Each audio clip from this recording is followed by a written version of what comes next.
but I got confused. Okay, well, Too late. we'll see just very much better from here.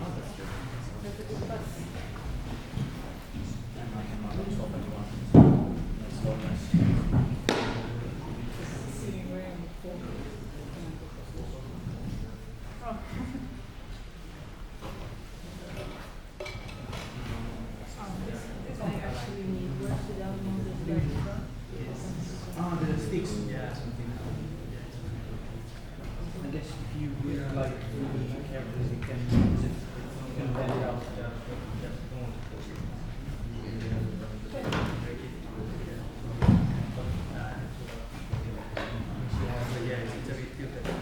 Okay, but I think, yeah, even if you keep them out, you can force them this way. And you can, if you don't really like slow, because that's exactly what happens. And that's what we're going to do. How does it feel to be this way? It's not illuminated.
Maybe I'll get started just with introductory remarks, and maybe as people trickle in, we will go to the meat of the subject. I just put this link up mostly for people who missed the first half and desperately want to read out vocabulary they want to drop. So for people who just want the slides, I'm going to have them up in the end, so you don't have to hustle now to get this. I'll leave that slide up in the end. So this is a PDF version of all the slides. There's no animation or anything, but hopefully it's still useful to those who are interested in that. I'm going to leave that up for another couple seconds so people can take photographic evidence and submit it wherever you need to submit your evidence.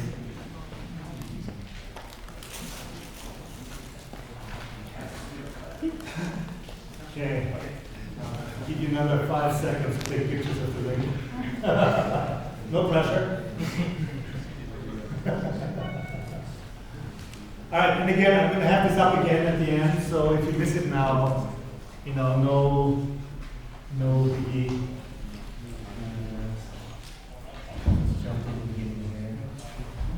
Okay, so welcome back, or if you missed the first time, welcome to the tutorial on topology and sound synthesis and digital signal processing. And in the first half, we spent quite a bit of time on building some intuition and vocabulary of topology while trying to relate that to things we know in DAFx like Fourier analysis and oscillators and things like that. And you were the audience. There's no escape from that at this point. Now, this second half, I want to talk about two specific techniques. So this will be more computational, this will be less like theory, and it will still be mathing, depending on how you think about math. It's going to be more or less. These two techniques are called persistent homology and topological filters using sheaves. And I'm going to try to develop this in a way that I think you all can do it, right? Now, I may be right, I may be wrong. I think I'm hopefully right. My goal is that I'm right about this. The first thing we're going to talk about is persistent homology. And I have persistent in parentheses here because really the subject that I care about most and is most central here is homology. Which sounds like a big word and scary and foreign. If I can achieve anything here, my goal is, guys, after this, can actually compute homology with confidence, right? So it's actually a simple thing. It just has a big word attached to it. So never be scared of big words. They might just be hiding something that is actually simple. But it's not important that it's simple, it's important that it's interesting and valuable. And so hopefully I can also convey that homology is valuable to you. Okay, so the big picture view of what homology does is it counts dimensional voids of topological spaces. It also counts connected components. Well, okay, so this is a mouthful, and this is like a mathematician trying to talk to you with words. So what we mean here is, say you have a fence-like boundary here around an area, but this area in here is actually empty. There's nothing filling that in. That emptiness here, that's what we consider a void. Right? It's a fenced-in void that we're looking for. Right? And you can appreciate that already is kind of interesting. We constantly talk about oscillators, we talk about circles. And we discussed it really, even though I painted this like a triangle. By now you should be thinking circle when you look at this. This is a circle, okay? Mine's bending thing. This is an actual circle, okay? And circular oscillators, we move around in circles, we can do oscillatory things. So if we can find this, we found something that's interesting to us, okay? Just to get the void point across in the second example, here we have a tetrahedron-like looking thing, and you should think of this as being hollow. Like there's no material substance on the inside, they're just sheets on the outside that enclose that space again. So again, it's sort of a fenced-in area where there's an interior emptiness captured. Right, so this is a volume-like void in this example.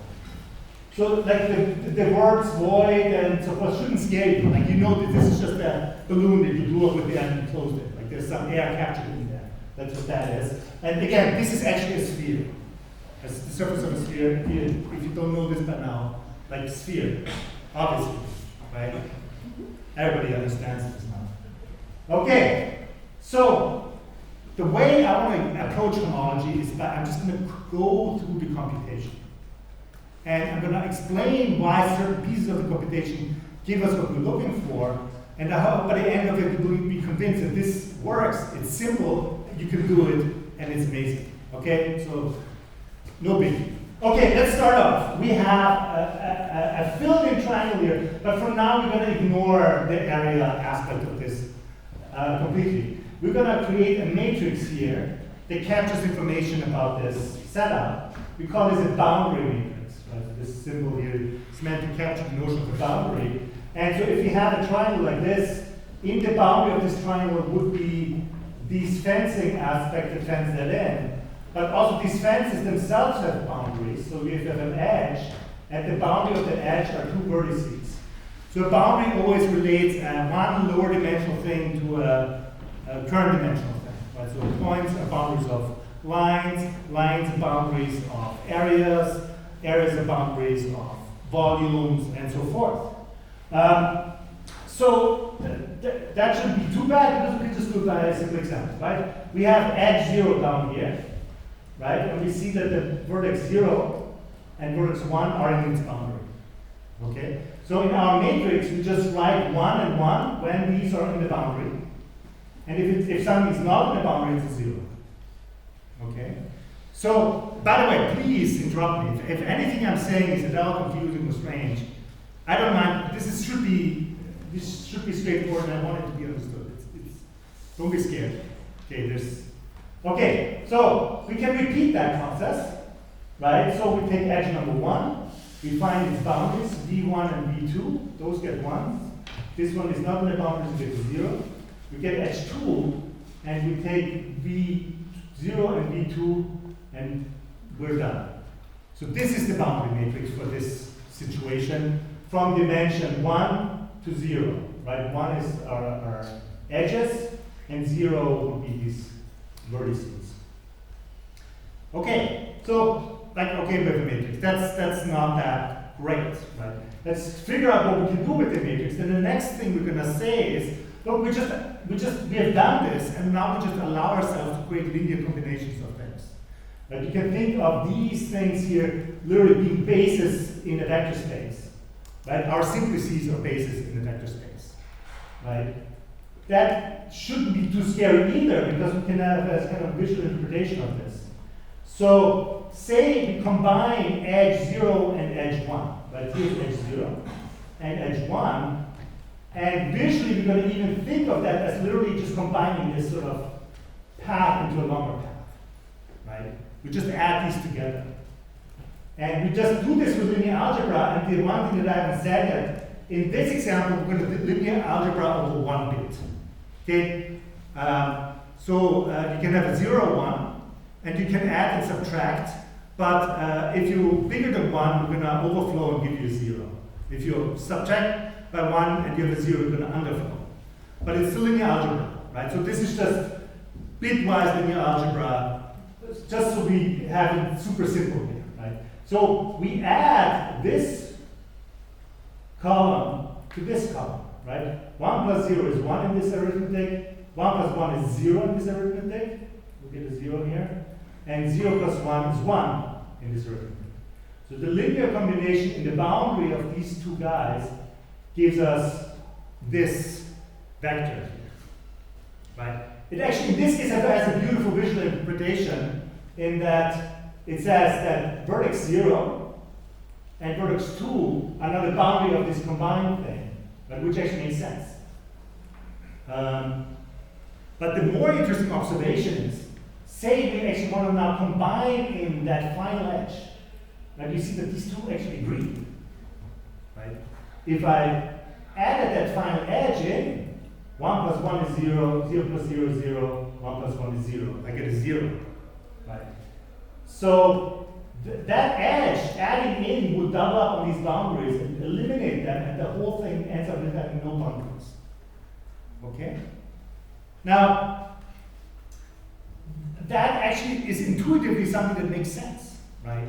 You want to fence a bunch of cattle on your farm, right? That fence has to actually close on itself to not give the cattle a spot where they can escape, right? So that fence can have no boundary points on it.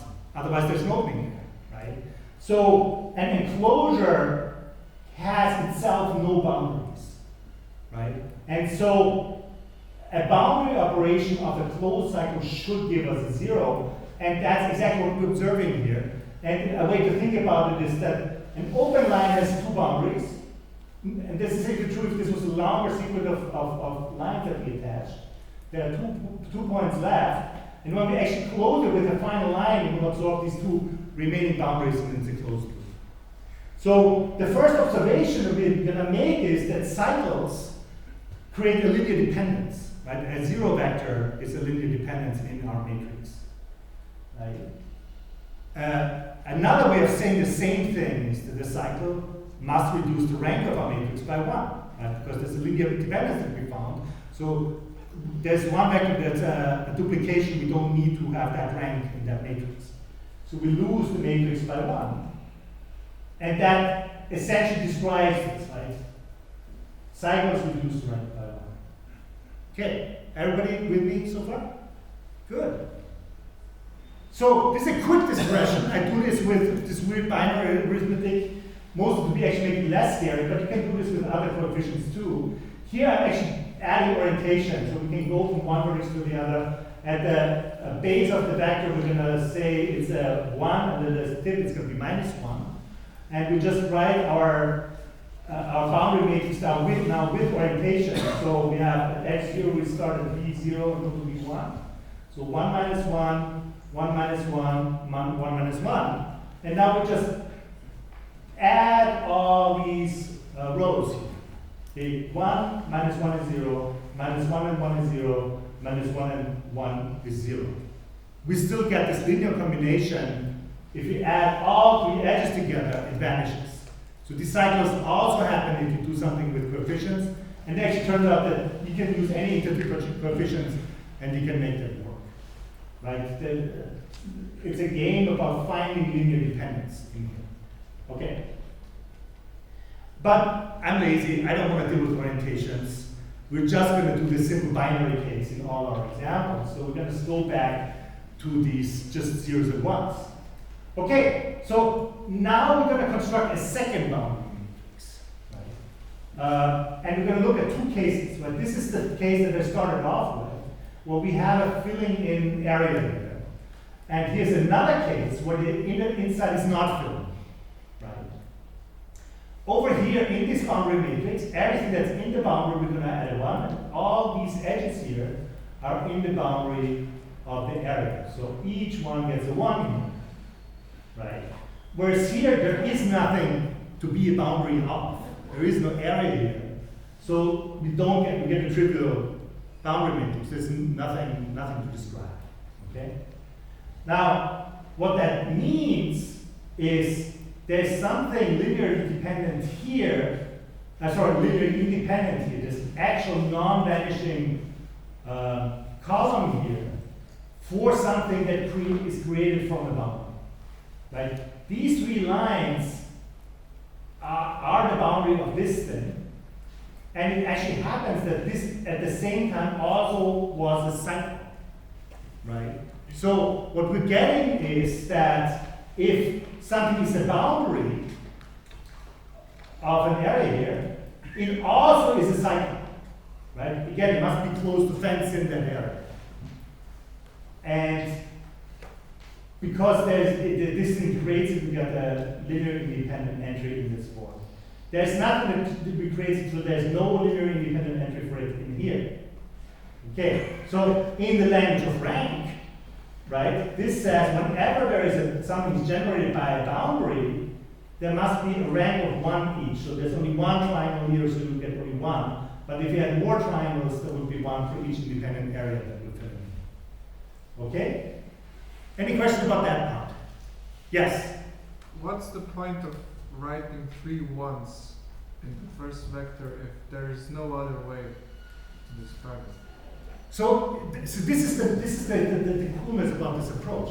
You ask a very interesting question, but what's the point of this? We're just bookkeeping. We're just saying, look, we are writing down what things are the boundary of this. So the point of here is just be honest about our bookkeeping. So there is actually no particular meaning to that in this context for us, right? That's why we ended up just saying, look, we care about the rank of this. I did not tell you, oh, by the way, look at this number in the middle here, that has a significance. It turns out to not have a significance, okay. Right? We can do some more examples to drive that point home. All we're looking for is there a non-trivial vector, right? Because that will require that there is something in. So another way to answer your question is, but the fact that there are 3 ones here is just the same thing as the requirement that a boundary must enclose something. But if there was one here missing, in a way, that would violate it.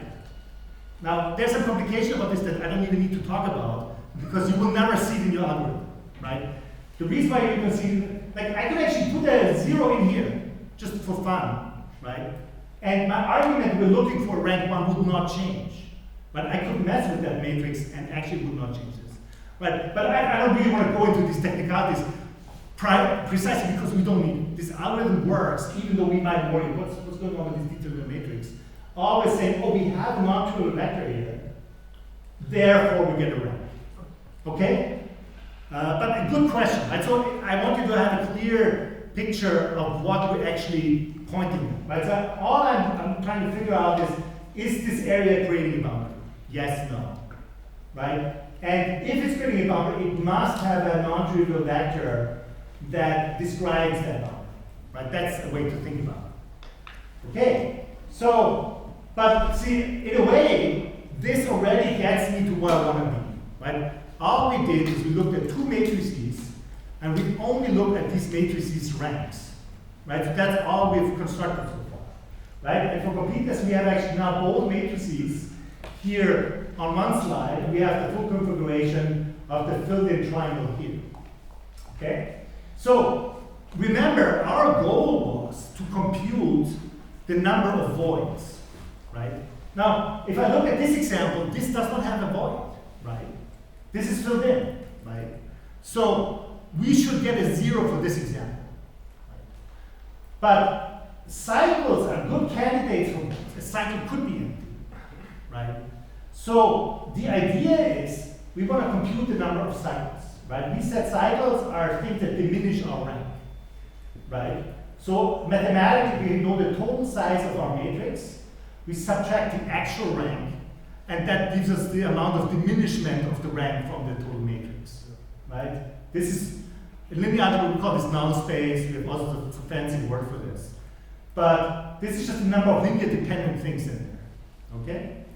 This is exactly our cycles. Okay? So this is candidates for things that could be voids. Okay? But we also know that if something is filled in, that's not a void. Right?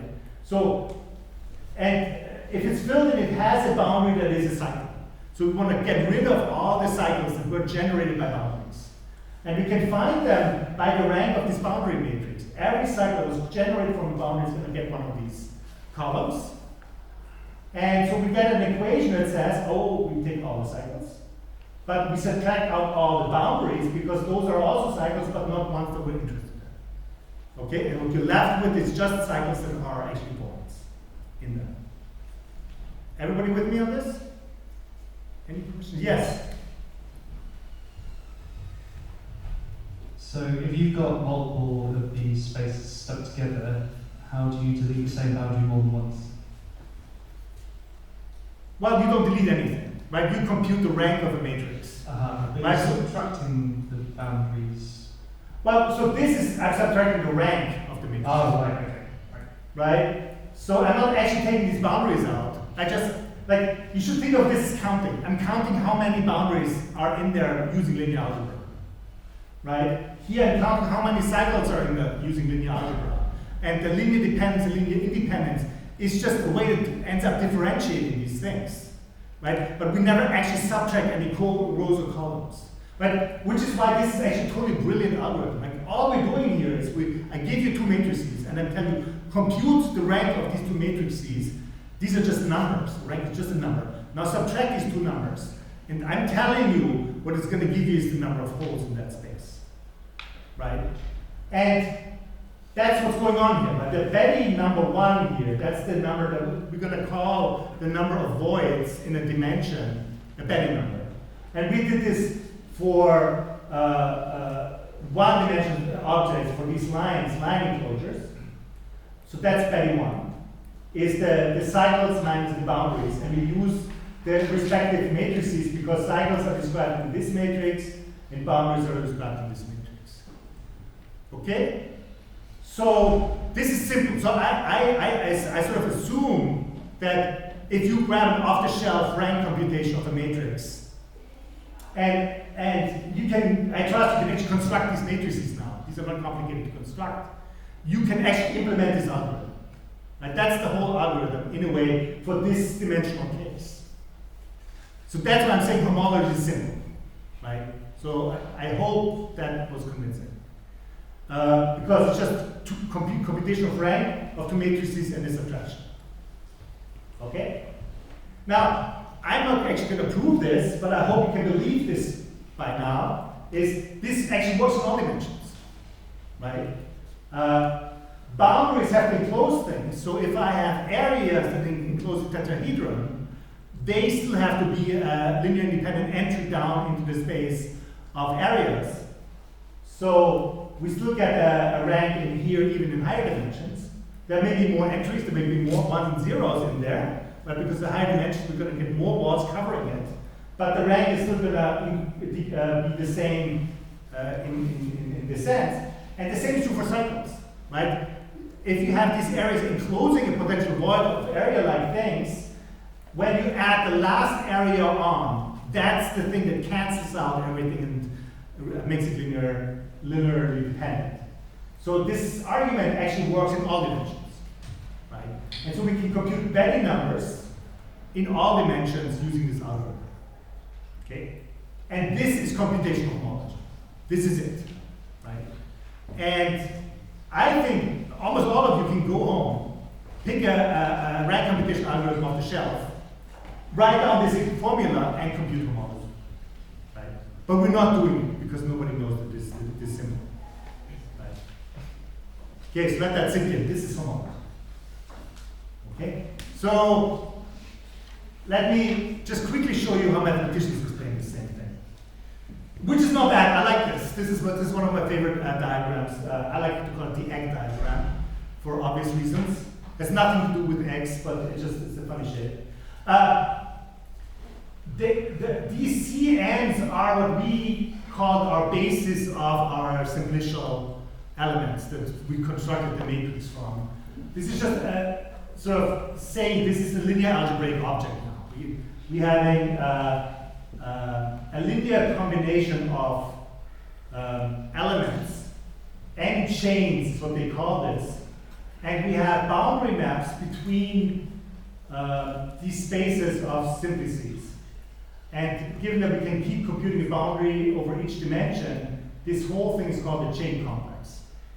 Right? Sometimes I wonder if Freud influenced mathematicians because there are a lot of complexes in here. Chain complex, periodic complex, all of that. But let's do homology on the egg diagram, right? So we have all the simplices that we can linearly combine. We have all the simplices that can combine to a cycle. And we have all the things that are in the boundary of something that is over here, right? What we want to compute are cycles that are not boundaries. We want to compute this egg without the yolk here. How can we compute that with these two maps? Well, from upstairs we have the whole complex and we have a boundary map that will give us what of all the stuff in there is actually in the boundary. So the image of this map gives us all the boundaries. Okay? Now, from here we're going to find out the cycles, and we have our boundary map here, and you see that this map goes to 0. That's exactly what we said. So the null space, the linear dependent part of this matrix is, come on, doing better, it's fine, it's okay. This map here is mapping to 0 for all the cycles. Right? Now, I've already said that boundaries create just cycles, right? So something that is in the boundary of something is a cycle, right? You can see that it's a subset of cycles. So we just remove the boundary part of this, and we get homology, right? This is what we call homology. And mathematicians write like this: homology, the end homology, is the cycles quotiented out the boundary. We talked about the quotient already in the first half. The quotienting out is just a way for mathematicians to say we're removing something, right? That's duplicated. And in terms of these maps, the kernel of this map, kernel is the map that sends everything to 0, quotiented out by the image of this map. The image is exactly what this map creates that's non-trivial, right? And you can again see the kernel is linear dependent stuff, that's the stuff that goes to 0. The image is linear independent stuff, the stuff that is actually doing something interesting. And so this equation actually captures sort of what we talked about in the concrete. Why do the quotient here? Well, it actually turns out subtraction is the quotient of the additive abelian group. And you did not need to know this, but it turns out that this equation is exactly what we said before, but mathematicians find a way to use new symbols for things we could simply understand by additive arithmetic. Right? So this is actually the same thing that we've already seen, and this little equation here is called the fundamental theorem of homology, and we've already seen this too, right? We start over here, we take this map from Cn to B, right? Now we take this map, and it will send B, because it's in Cn, to 0, right? So if you take the boundary map twice, it sends you to 0.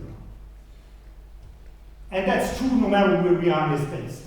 For us computational people, it means we only have to look at two matrices. That's what that means for us. It's awesome.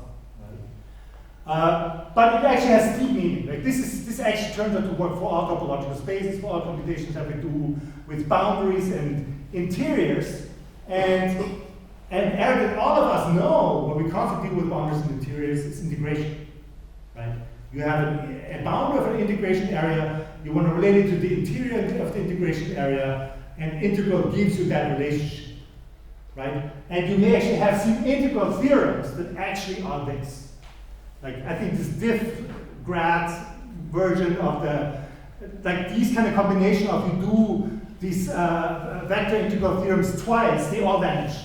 Right? It's actually this. It's a topological property that we just see in concrete instances in our vector calculus.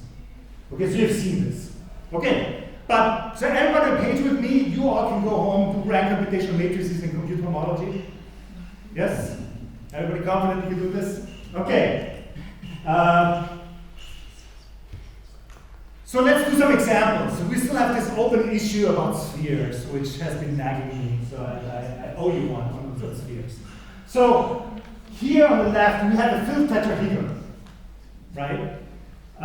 It has one connected component, but the whole thing is connected, right? But there's no void, there's no open triangle anywhere. All these walls of that tetrahedron are filled in. So there's no cycles in the Benny one. And there's also no volume-like void because that's a solid tetrahedron. It's filled in with material, concrete block. Okay? So Benny 2 is also 0. Okay? So for topologists, this is a point. Okay? And any dimensional filled object for topology is the same thing as a point. Okay? We can deformation retract the whole thing to a point. There's only material, there's nothing obstructing us to pulling this together. Okay? Here's an empty tetrahedron, or empty sphere. This is the surface of a sphere for us topologists now. And again, there's one connected component, everything is connected together.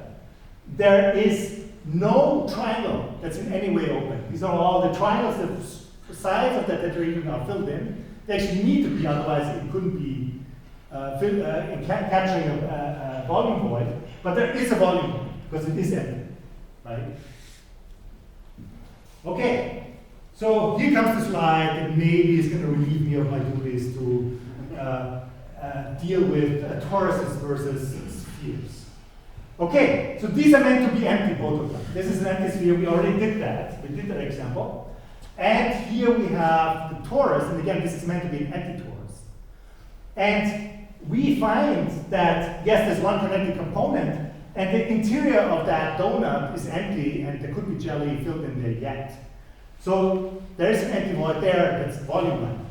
But there are two line-like cycles that are part of the torus.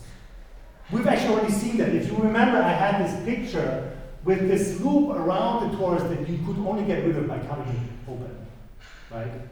That's one of these essential cycles that describe the torus. And there's another one that can go like this. And the product of the two actually generates them. And we saw this product construction when we talked about the image source method. Right? So this guy has two essential cycles, whereas this guy has none. So they're topologically, they're different things. In fact, spheres and tora are topologically very different things in many ways. And the main reason I have trouble explaining this to you because I didn't give you some of the prerequisites. I'm just going to mention one that's interesting. There's what's called the furry sphere theorem, if you will. So imagine you put a vector field on a sphere and you try to comb it in a regular fashion. We actually did comb the torus in a regular fashion by having these directions winding around the torus. They all can regularly wind around and eventually they will all be combed in the same direction. So you can comb a torus. Right? It turns out you can prove that you cannot comb a sphere. There's always going to be a point where the vector field is going to be degenerate and you cannot find the uniform direction. It's a fixed point.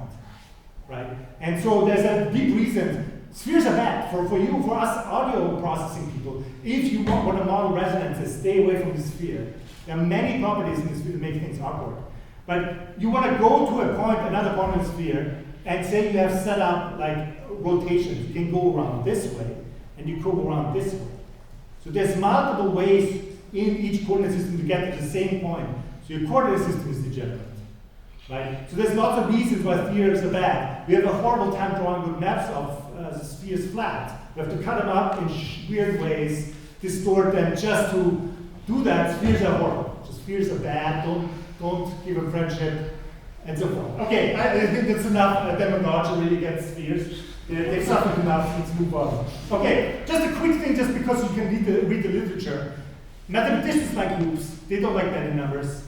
But the relationship between Betty numbers and groups is easy, right? So for each Betty number, a mathematician will give you one group.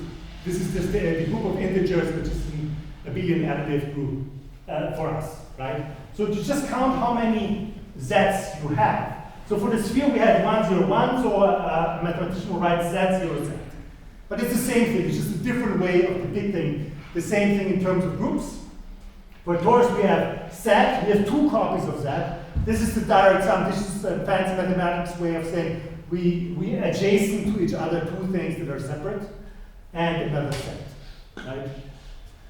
And so I've told you you've seen all of homology. I want to be slightly honest in that we've seen almost all of homology. And this is the only slide that I have that I consider a scare slide, and I apologize. This is an actual theorem. But it actually gives you what I just told you. Like this direct sum of the sets are the Betty numbers. This is what's in this theorem. This is the fundamental theorem of finally generated abelian groups. It's a big word. You don't need to know. The only thing I need to say to you, to be honest, is if your coefficients are not binary, we have done it, but if there are other coefficients, integers and so forth, you can get some other schmutz here. The schmutz is called torsion coefficients, and they can crop up. I say this for completeness. I've read many applied topology papers. No one treats with them, right? But they exist. So just so you've heard, torsions are a thing. They're on this slide. In almost all practical applications to the data is really playing on this. This is all you're going to see. Okay, and I'm going to move on because I don't want to scare you too much. This is not central that you know this theory. Okay, persistent homology. Now that you know homology, I think that persistent homology is very simple, right? Because we're going to use the homology computation we just did just as an apparatus to get us to that idea. And so what's the idea? Say I have just a simple simplex I'm starting with, and I can keep attaching more and more simplices to my simplex to build a larger and larger and larger simplicial complex, right? Of course, what I just did, we can do this for any simplicial complex. So at any step, I can compute homology. That's, oops, I'm sorry. That's what you see down here. We start off with a basic simplex and we keep adding things to it. And at every point, I can compute homological information if I want to, just using a simple rank algorithm, right? And mathematicians are fancy, they do draw these arrows. These are inclusion maps. These just mean all I'm allowed to do is add simplices, I can't subtract simplices. But I'm confident that you could do a naive implementation of this algorithm right now with your rank matrix computation. Because this is, we're literally just plugging in homology here. But we just do this over a growing simplicial complex. So what motivated this idea? This is actually a fairly recent idea. This is about 20 years old now. Imagine I give you a sample object, but I don't tell you what it's from. I just give you a pointer. Now, I created this, and it's actually a uniform sampling of a circle that I randomly perturbed. This is a random perturbation of uniform sampling of the circle, but you don't know this. So I ask you, what could this be, right? Now we have some methods. We could just slap some Fourier transform on this, maybe start ignoring the noise to do some stochastical signal processing. We have ways of doing it. But the topological way of doing it is this, right? We just grow neighborhoods around our points. And when two neighborhoods touch, like up here or down here, we start adding and connecting one simplex. And that's an inclusion, so we just add that to our homology computation. We keep growing, and at some point, three growing neighborhoods touch, and then we fill that in with a two simplex with an area-like thing. And we keep doing this. Eventually, we even get tetrahedron, and we can just keep getting higher and higher dimensional objects. But already here, you see something happen. There's these glued together, so we actually form a big cycle here. Right? So there's a simplicial complex that now has that big cycle here. But it also forms some other cycles here, this and this. Now, the idea of persistence is, where the name comes from, is that interesting features are going to persist as you grow. So if you keep growing, you see that some of these cycles now actually got filled in because they were actually pretty close to each other. It was sort of part of the noise pattern to generate these local cycles temporarily. So this gets more solid and solid, but this inner feature, this big cycle, that's still here. Right? You keep growing. Now everything has been swallowed in some big, massive, high-dimensional weird simplex, but there's still a hole here. Right? So this whole feature that we're looking for is persistent. Right? And so here's a picture of an actual computation. If there's time, I should check my time. I actually want to do a live demo of this. What that algorithm gives you is this output. Right? So this is the simplex with the different growing. And yeah, I just have to stop using this guy because. So this is zero-dimensional homology. So these are Benny numbers in zero dimension. These are just connected components. Right? This is one-dimensional Benny numbers. These are cycles, like circle-like cycles, so one-dimensional cycles. And you see this drawing there, and it looks like a crooked 8, or whatever you want to associate them with in your Rorschach test. And you see this line here, by the way, is the current radius of our filtration. So our line is in just before these two guys actually go together. Right? If you go a little more, this is going to connect, and this is going to connect. And you see that, in fact, after this line, we're going to form two long lines in our persistence diagram. These lines are called barcodes because mathematicians like that word. That's why it's called barcodes. No good reason, to be honest. But that's what it is. But we find that there are likely two cycles in there. Would that psychologically miss what you would read in that picture? I think it's fair enough, right?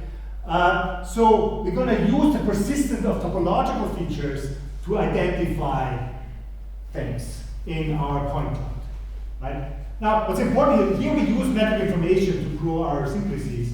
That's not required. You can grow your simplices any way you like. You can do a random additional simplices. You could use some other metric construction. You could do this abstract. Say you want to do homology on your data flow graph. You can do that, right? Because you just grow as you add new computational elements to your graph construction, and you could compute homology. Let me just do a live demo of this, just so you guys see this in action and maybe you can start using it yourself. So this is JavaPlex that came out of Stanford. And it has a processing front end. I'm a huge fan of processing because I'm lazy. I don't want to do low-level programming.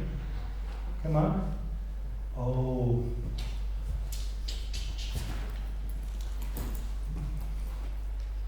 Okay. Sorry about that. Right here. Never have your demos on an external hard drive.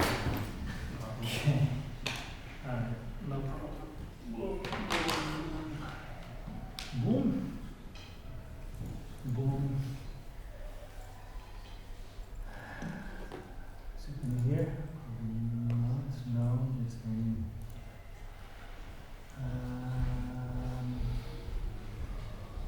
Processing.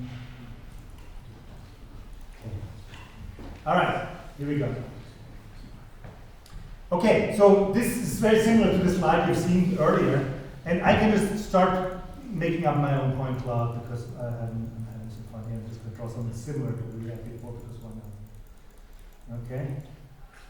All right, and I can go these neighborhoods. You can see where that neighborhood is over here, and you can see how this actually grows together. And eventually, this does fill in, so it does die if you keep growing. And the same is true for the upper one.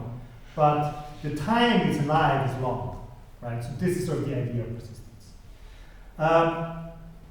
The second thing that is sort of an observation is like we keep adding, growing things together, but we never grow things apart. But even if in the beginning things are separated components, which are all these lines here, they're just isolated points and short line segments, eventually they all go together. And that's why you have this one long barcode. Eventually everything becomes one big connected component.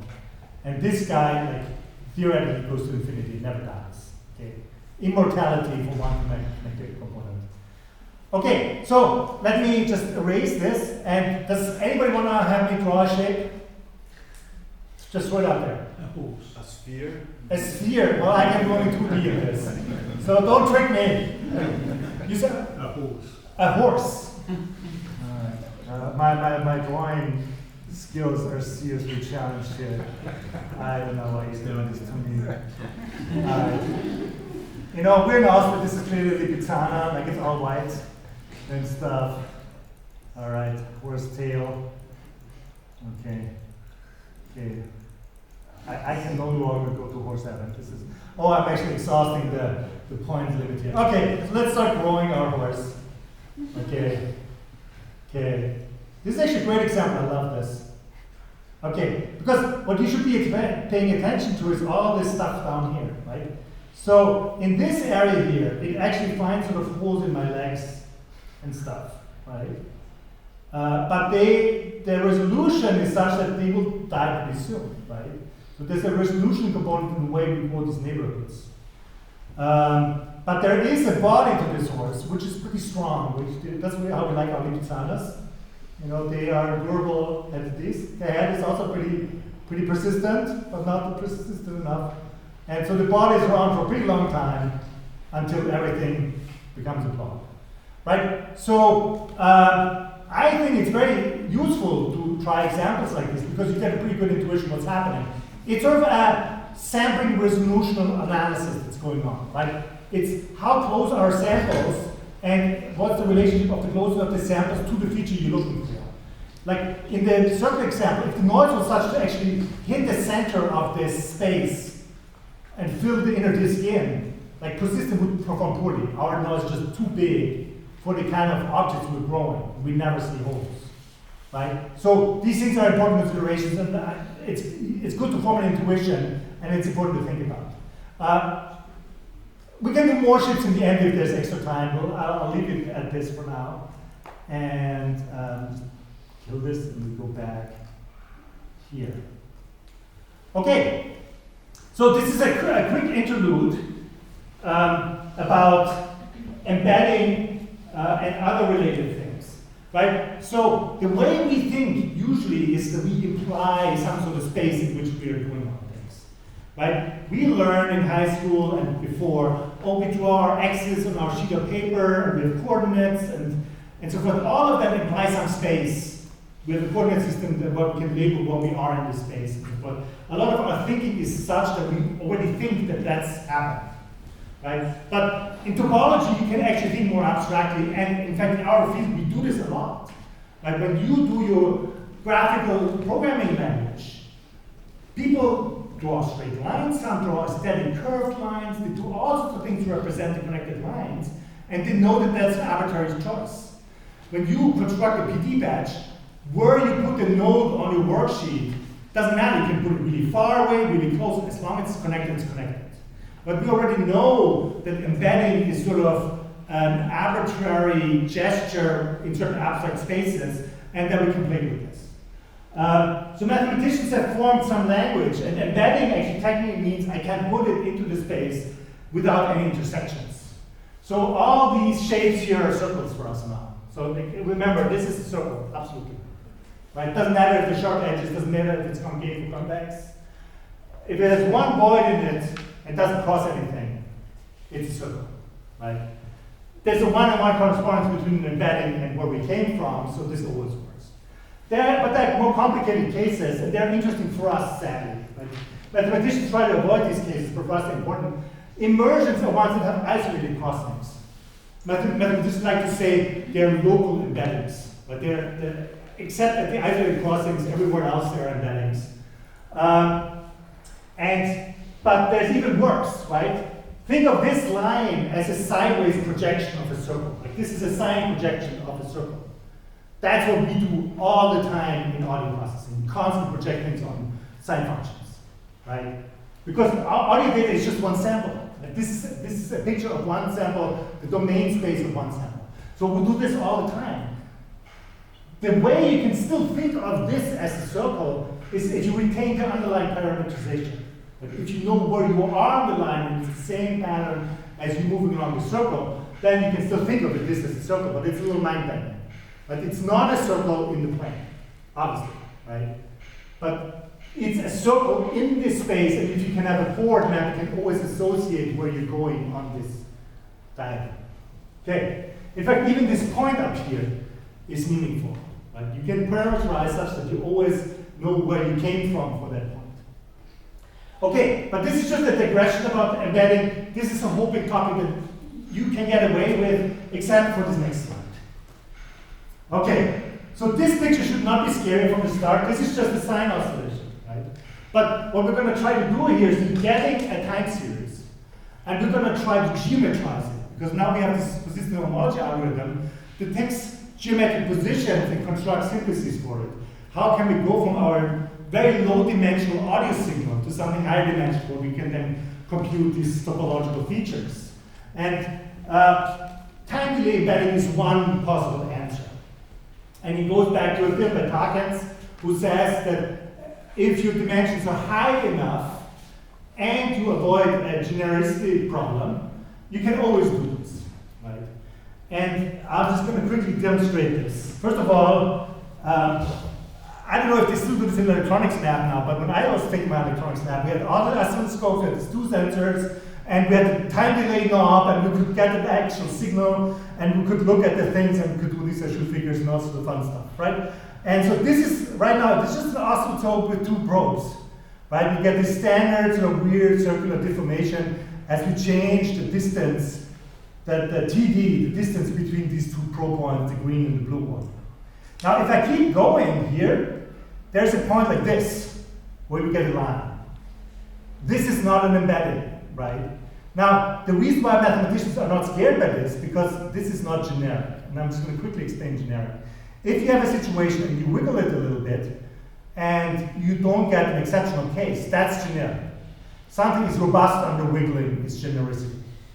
This here is not generic, because if I wiggle it a little bit, it gets destroyed. Right? So mathematicians know how to prove things once they have a genericity condition. So that's what Tarkans did. Tarkans just takes this exceptional case out, and we're fine. It's important though, because if I kept adding more delay points, right, it still stays aligned. Like if in a pi phase I add points put in high dimensional space, it's just a high dimensional line going back and forth, right? So it's a case that you have to remove.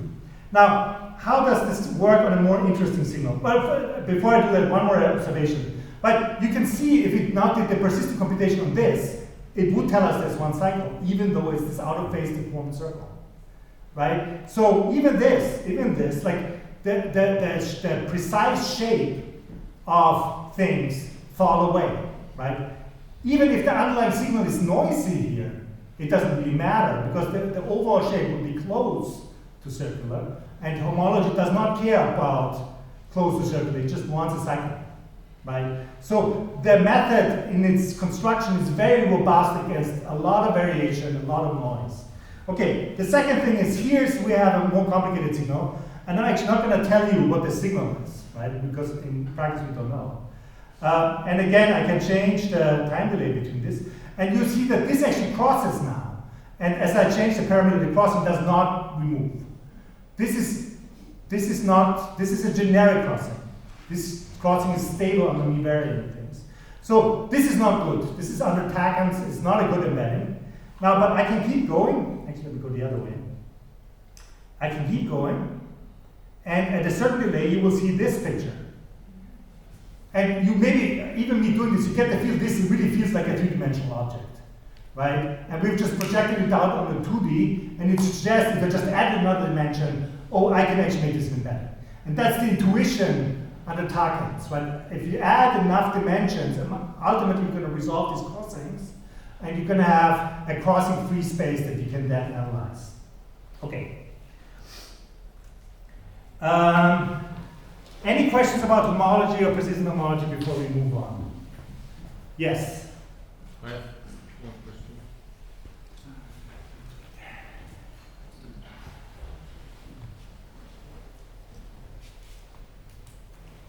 I wanted to ask, because it's not very clear to me if we have like a filled tetrahedron, right?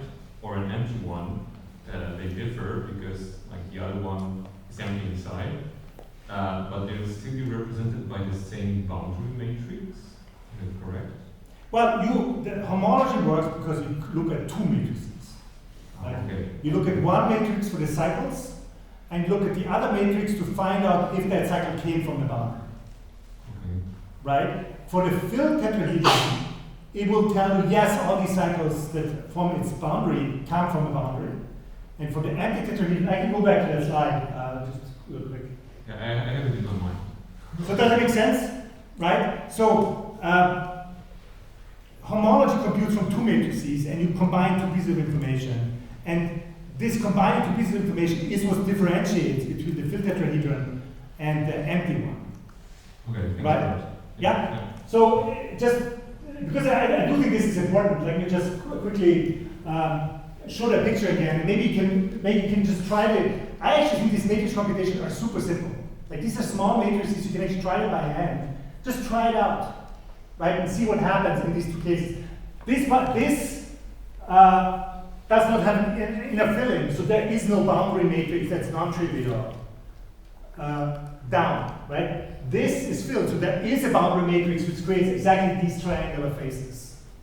And this difference is what is going to absorb that one. Like the fact that there's a boundary subtracts a one here and gets rid of this. Yes? Is this because the filled tetrahedron is essentially a point?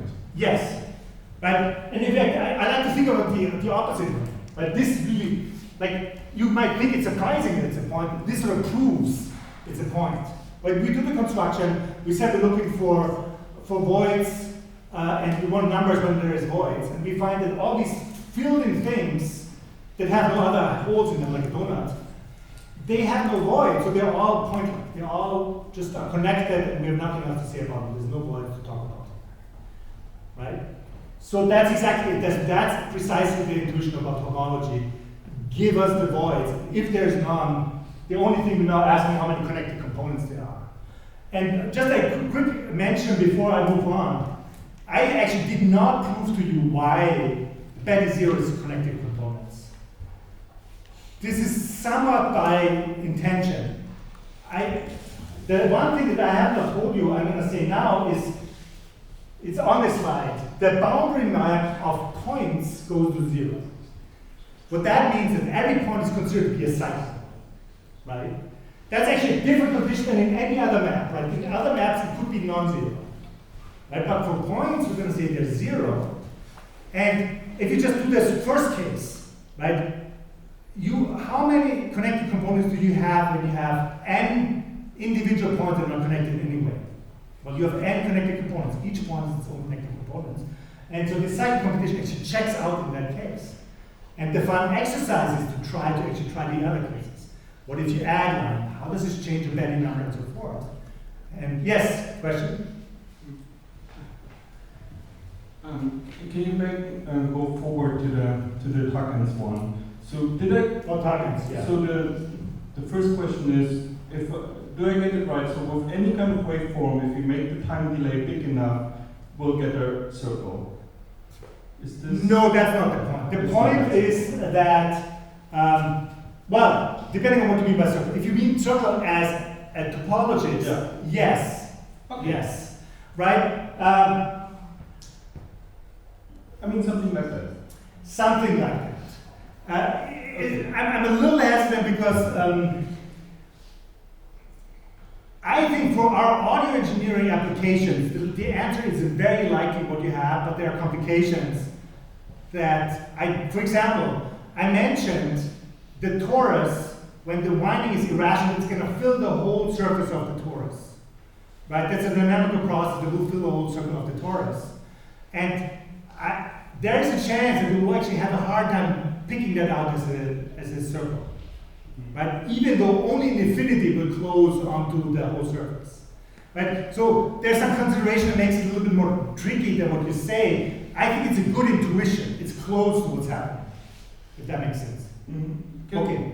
If I may Yeah. follow up, so did you say that somehow increasing the time delay is somehow increasing the dimensionality? No. Following the embedding? No, let me actually be clear about this. So, and I should have put this on the slide, I apologize for that. So tokens, you can take more than 2 delay points, right? Usually in tokens embedding, you keep the same time delay. You could think of, I have a green point and I add another red point over here with another time delay for that. And each one goes with an axis of a dimension of our high-dimensional space. You can add another point, 4, 5, 6-dimensional space. And Target says that when you add enough of these copies of delays, at some point there is it's high enough dimension that you can find a delay that is going to be embedded. That's basically what it says. Yeah. Very good question. And in fact, in the end, I'm going to say a little bit about that, which hopefully is going to be interesting. Okay? Yes? You just said you will find any delay on let's say you have more dimensions here, and then you said you will find a delay where there are no crossing points, but do you mean a delay or do you mean any delays? Well, there's only one delay, right? So all these, in tokens embedding, there's just more copies of the same delay. So there's one number that describes tokens embedding. By the way, I think embedding audio data in high-dimensional space is an interesting topic, and actually tokens is just one. It's the one where we have a good proof. But there's actually very interesting work where you can do even more, right? For example, imagine I add a third point here, but I decide to give it a different delay. Right? Say you actually know the phases of what you're looking for. Why not tune the phases to give you what you think would give you a circle-like embedding in the metric sense, a good separation, right? You could do that, right? You could prime it that way and get a good embedding that way. So this is just one possible way to do this. It's a simple one where we have a solid proof. Okay. These are great questions. I'm gonna still shift gear now. Let's see what our time frame is. We have 20 minutes. Okay, all right. Buckle in. Here we go. Okay, what are sheaves? Sheaf is another scary word that you can open mathematical tomes off and be utterly confused what's going on. And I've done that, and I want to spare you. We attach data to topological spaces all the time. Resistance network is a data attached to the topological space. Currents and voltages attached to the network are data attached to the topological space. We attach things to graphs all the time. We color our graphs. We do all sorts of fun things with graphs. This is attaching data to the topological space. Sheaves is a specific formalism of how to attach data in, if you will, a more general sense to a topological space. And just that makes it scary. I think the underlying construction is very simple, and we're just going to do it. Just a recall, again, we're working with simplices here. And in fact, for most of the talk, we're just going to do 0 and 1 simplices. And I have a scalpel slide with operators where we can go between 1 simplex and a 0 simplex phase and co-phase operators. But I can just in the picture show you what they do, so it's not too bad that we lost it.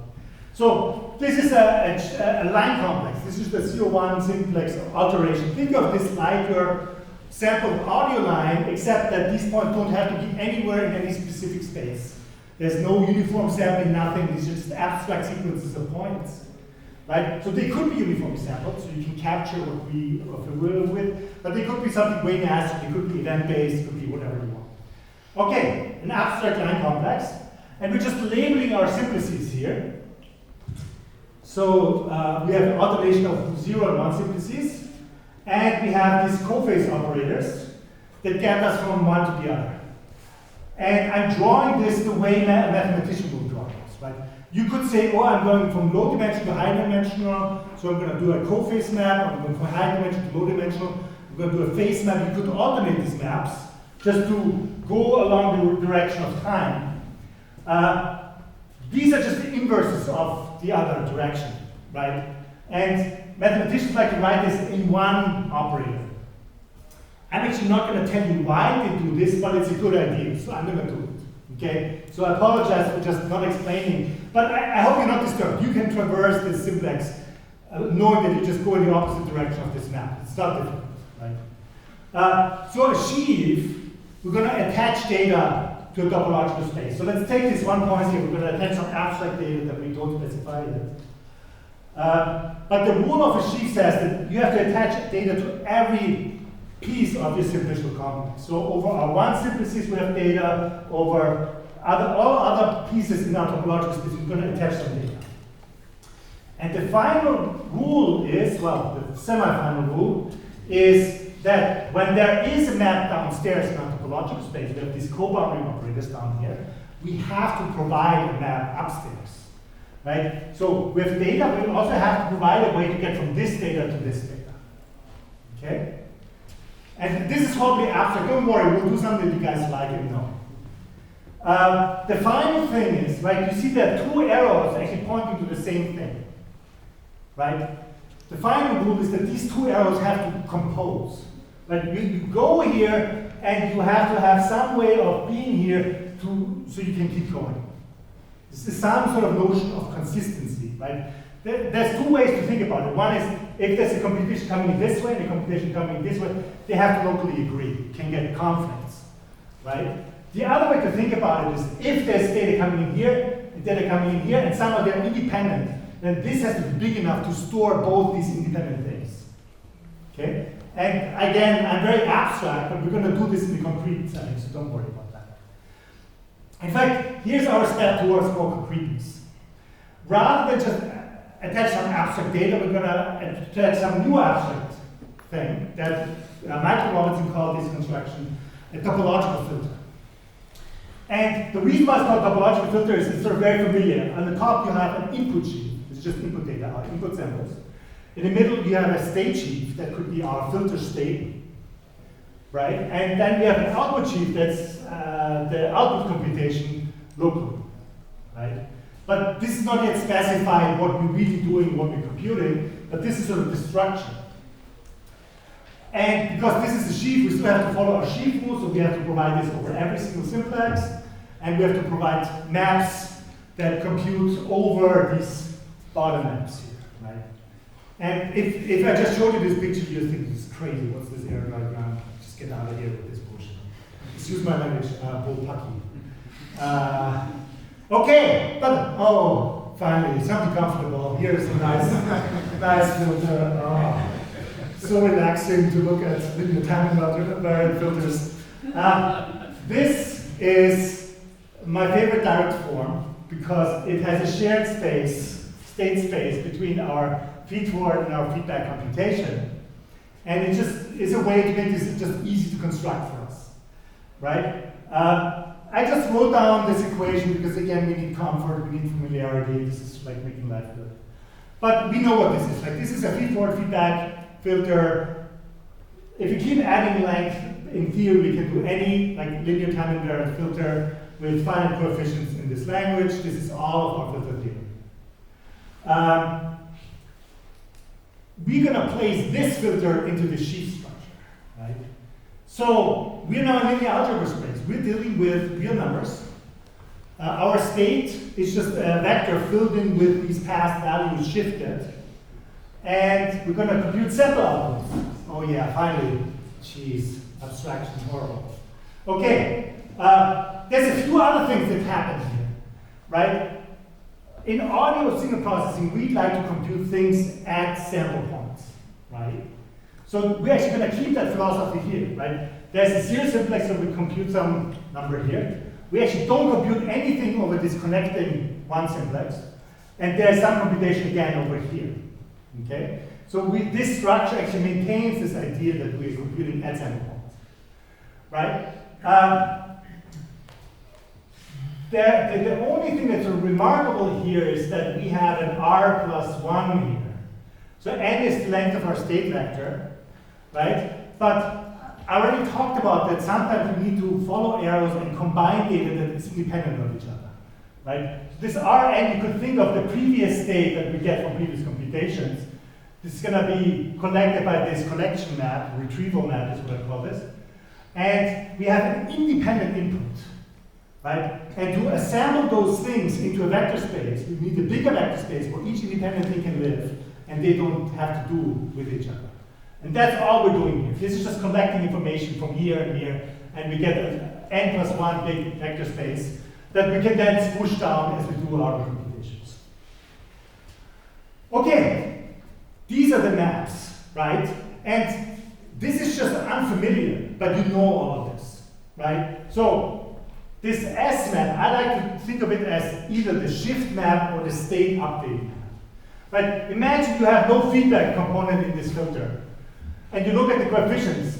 These are just the coefficients shifted over by 1. But this is literally just executing your shift in that shift register. And it's encoded in this map. This is just a shift.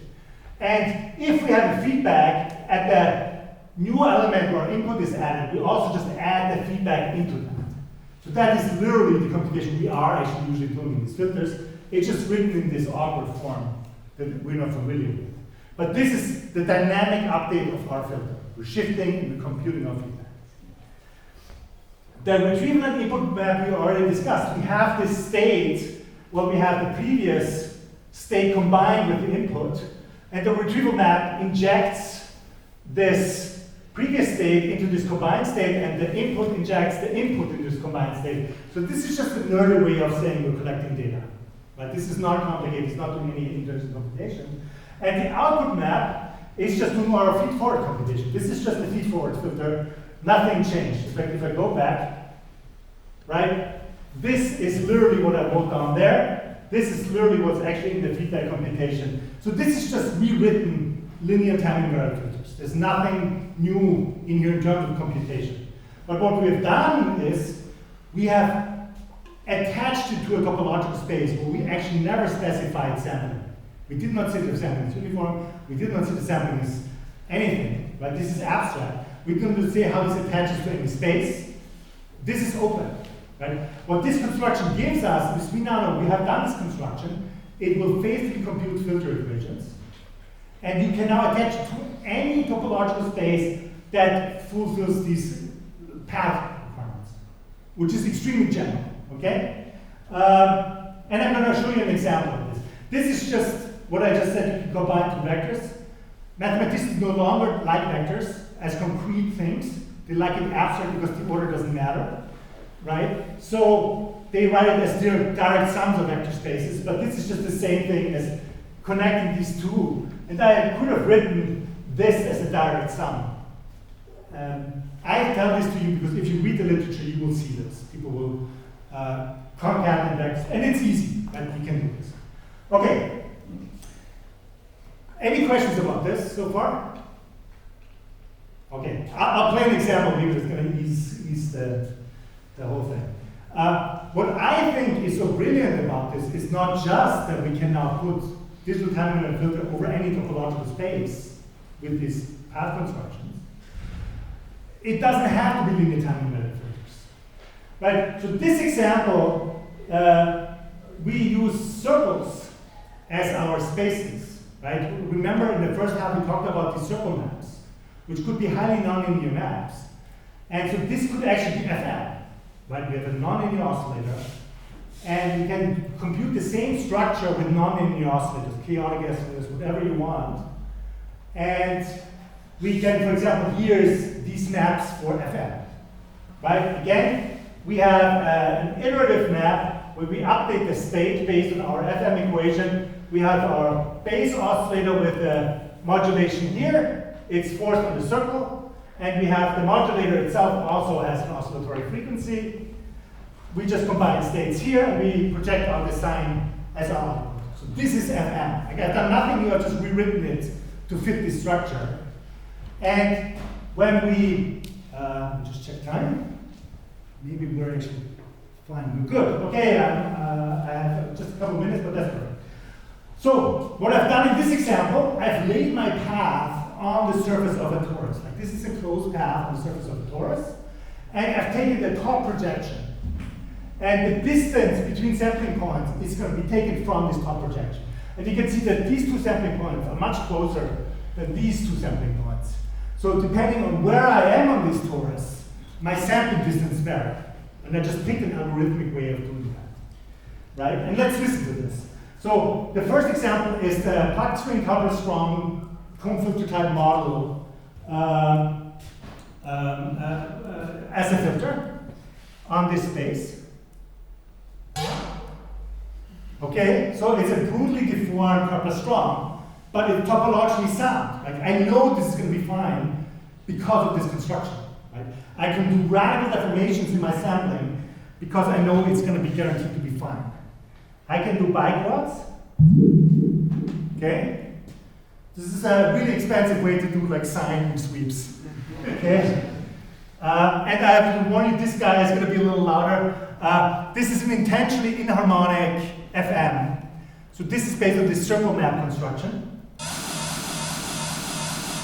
Okay, but sort of the take-home message I have for these sheaves is you should think of this horizontal slice as not just attaching data, you can attach algorithms. Like, we can locally attach an FM algorithm, we can locally attach a filter, and these horizontal arrows are actually computing things. Right? This output map actually did computation. Yes? I don't think I need the microphone. I'm wondering, they sound impulsive because it's the impulse response of the filters that correspond to the corpus strong and biquad. Yeah, they're impulse excitations, yes. But it doesn't matter. Like, you can put any input into this that you want. It's just filter theory at this point. Yeah. Right. Yeah. Okay. Well, we can talk about it. Absolutely. Any questions about this? But I hope you appreciate that while this diagram about the sheets looks scary, it's actually simple. But we actually just make sure that when we traverse the topological space, we know what maps to traverse, and how to compute them, we already know how to compute. We just need to put them in the right form. Okay. So that's the content I wanted to cover. But there's a lot more going on that I just can't cover. A big field in signal processing is actually what's called graph signal processing, and there's an extension to simplicial signal processing. And it's one of the most developed aspect of topological signal processing right now. But paradoxically, I think it's actually the most complicated. So I didn't want to cover the most complicated case, because to really understand graph signal processing, you have to understand combinatorial Hodge theory, which again is a scary word. It's not that complicated, but it's more complicated than I can cover here. You can actually do homology theories, the thing that we did to find avoidance. You can do that over data in a sheaf, right? It's often used to find obstructions. So you have a filter construction, you want to find if that filter is actually small. You can do that with sheaf cohomology. Again, I didn't want to get too complicated, but you should actually have a good basis to understand this now. People work on topological features in machine learning. You can use homological features and other topological features to do shape recognition. You can appreciate it's nice that alignment is taken care of for you because you don't care how it's aligned. So a topological feature is guided by that kind of thing. So there's a lot going on that actually is adjacent to this. There are a lot of research topics that are of interest for DAFx, I think. Right? So the way I think about time delay embedded persistent homology, it's an alternative approach to finding periodicity. It's a non-metric version. Right? Our metric version we call FFT and we love very dearly. Right? The interrelationship between these two types of understanding periodicity is still not understood well enough, but would be very helpful to know. Right? it would be nice, because you can appreciate this has very good noise suppressing properties, and we'll give you a clean answer. We'll say there's one cycle, even though you have a very noisy starting point. In FFT, we don't get a clean answer. Right? We have learned very well how to do peak picking and clean out our spectra, and we know a lot about this. But this algorithm out of the box will give you clean things. Right? And so it would be very helpful to understand the relationship between these two approaches better. I'm working currently on topological filters over high dimensional spaces, areas. So you do want to do wave propagation on the membrane and so forth. This is a high dimensional case. It's very interesting. But there's many, many more topics. If you're interested in anything at all in topological, you think your problem might fit that, talk to me, and in the worst case, I would say I don't know. Okay? What I presented here is based on the first two books. There's a lot more in there. These are good books. They're fairly accessible, still too mathy for my taste, but fairly accessible. Essl, by the way, is an Austrian. He's not that far from here. He's one of the main inventors of persistent homology. Michael Robinson showed how to do feed-forward filters in the sheet structures, and I sort of filled in the feedback part. Rob Rice spoke applied topology. Elementary applied topology, to me, is a great example of how math functions right now. This is not an elementary book. This is an advanced book, but it contains no proofs. So that's why it's elementary.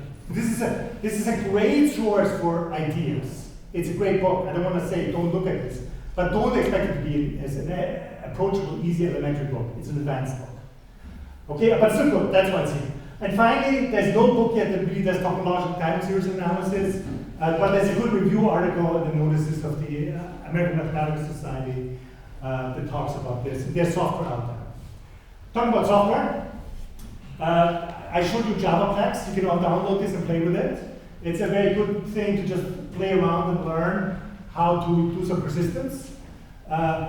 Ripser is a high-speed version. This is designed for performance. So if you want to be fast, if you actually want to do bigger computations, that's what I would recommend.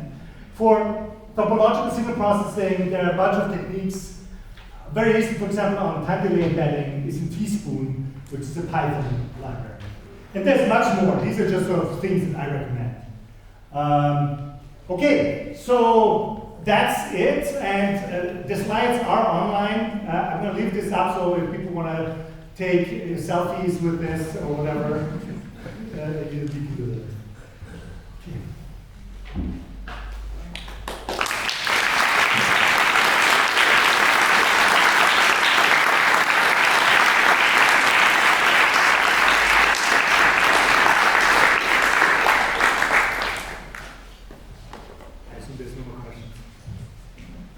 I was just looking for that I'm done with this.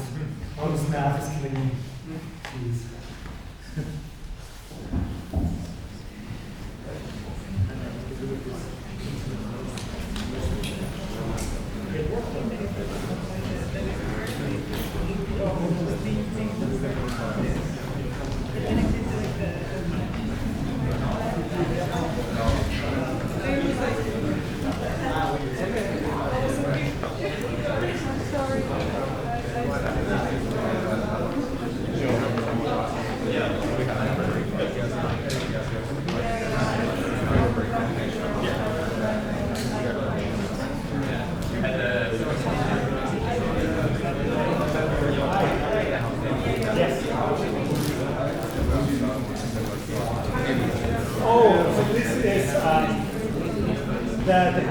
The base thing, these are HTML slides using reveal.js.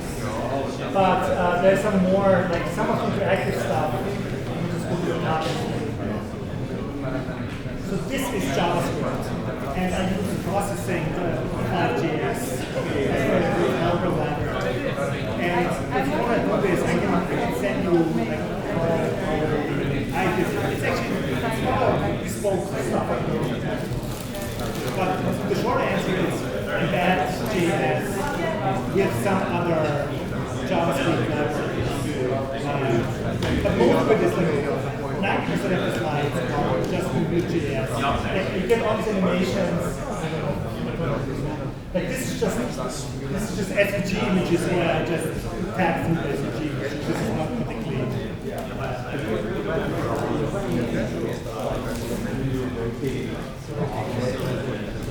Yeah. Yeah. So